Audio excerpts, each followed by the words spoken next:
नमस्कार मंडळी, कशा आहात सगळेजण. तर प्रसन्न दिवसाची प्रसन्न अशी सुरुवात झालेली आहे आणि भरपूर अशी मेहनत करून फायनली मी माझ्या ऑफिसला पोहोचलेलो आहे. तर भरपूर मेहनत यासाठी, कारण घरातून निघाल्यानंतर ऑफिसला पोहोचेपर्यंत ट्रेन, रिक्षा असा भरपूर प्रवास करावा लागतो आणि ऑफिसच्या कामाचा नाही पण या प्रवासाचाच कधी कधी खूप कंटाळा येतो. असो तर सध्या जिम जॉईन केल्यामुळे ना आधीमध्ये भरपूर भूक लागते, त्याच्यामुळे असं छोटं मोठं खाणं होत राहतं. दुपारी मस्त असा लंच केला आणि लंच करून झाल्यानंतर मी ऑफिसच्या थोडंसं बाहेर पडलो. तर आमच्या ऑफिसच्या शेजारीच एका देवीचं मंदिर आहे, तिथल्या ग्रामदेवतेचं, आणि 2 दिवसापासून त्या देवीचा छान असा उत्सव सुरू झालेला आहे. जत्राच भरली आमच्या ऑफिसच्या समोर, त्यामुळे आवर्जून देवीच्या दर्शनासाठी आलो होतो दुपारी.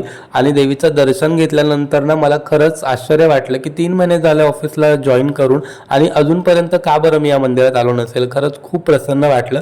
त्यानंतर जत्रेत थोडासा फेरफाटका मारला, म्हटलं चारवीसाठी काही घेता येते का बघूया, पण यातली कुठलीच गोष्ट तिच्या उपयोगाची नव्हती, कारण यातल्या बऱ्याचशा गोष्टी तिच्याकडे ऑलरेडी आहेत. घरी गेल्यानंतर बघितलं तर आज नव्याची पौर्णिमा होती, त्याच्यामुळे घरी मस्त अशा पुरणपोळीचा बेत होता आणि ते बघूनच मला भरपूर भूक लागली.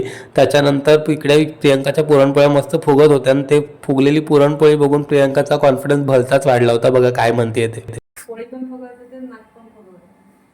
चला आता भेटूया उद्या. Bye bye.